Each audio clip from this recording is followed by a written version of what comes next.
Student, how are you? कैसे हैं आप? कोटा इंग्लिश क्लासेस में आपका वेलकम है।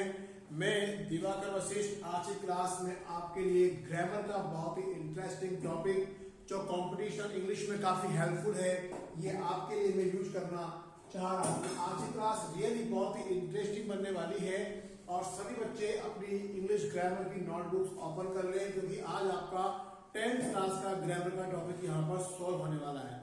So really students, whether you join classes in any school, any coaching, इस क्लास को पढ़ने के बाद आप उस टॉपिक को कंप्लीटली ग्रास्प कर पाएंगे, क्योंकि टॉपिक ही ऐसा है, इतना इजी टॉपिक है और बोर्ड एग्जाम के अंदर हम इसके नंबर्स इजीली लॉस कर जाते हैं।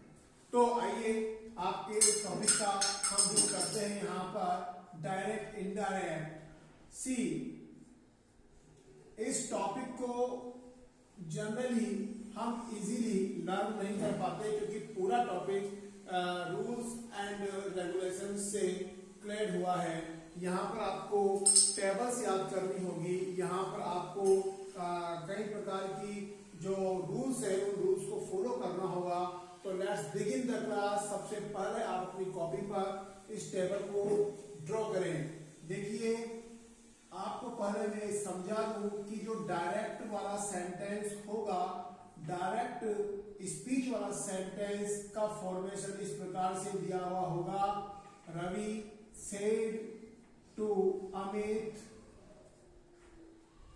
और इस प्रकार से साइन ऑफ इंट्रोगेशन होगा और यहां पे लिखा होगा यू आर गुड।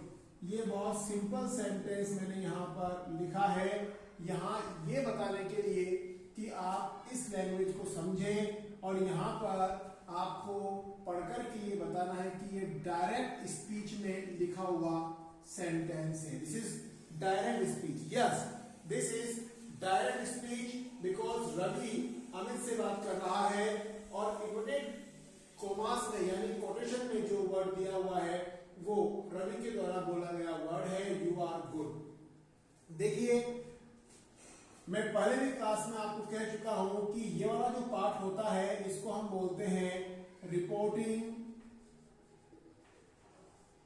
वर्ब। क्या बोलते हैं इसको? Reporting verb. और जो ये वाला पार्ट है, इस वाले पार्ट को जो कि कोटेड किया हुआ है, इस पार्ट को हम बोलेंगे रिपोर्टेड स्पीच। लीजिए स्टूडेंट्स, अब आपके लिए जो डायरेक्ट इनडायरेक्ट की बेसिक नॉलेज थी वो यहां से क्लियर हो गई है। अब इसके बाद बच्चे को ये जानना है कि इनडायरेक्ट स्पीच में क्या होता है। इनडायरेक्ट स्पीच में हमें रिपोर्ट, जो डायरेक्ट स्पीच है उसको इनडायरेक्ट स्पीच में चेंज करना होता है, जिसके लिए आपको एक टेबल और एक रूल्स यहां से याद करना होगा। उसके बाद आप ये क्वेश्चन नहीं पूछेंगे। तो आप यहां पर अब ये जाने कि अगर हमें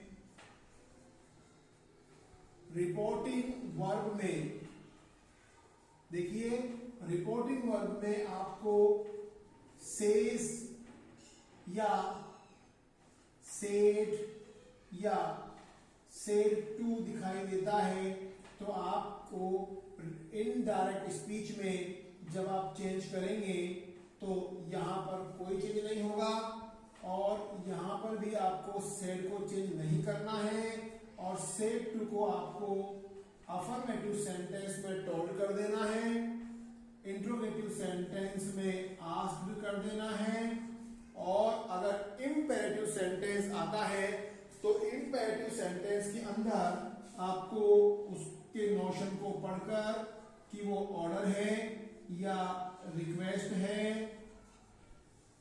यूज करना होगा।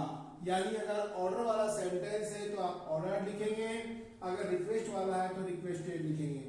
तो स्टूडेंट्स, यहां से आप एक बेसिक जानकारी, एक बेसिक नॉलेज इस टॉपिक के बारे में लेके जा रहे हैं। Now the term is to write table of tense, और टेबल ऑफ टेंस आपको नेक्स्ट वीडियो में देखने को मिल जाएगी।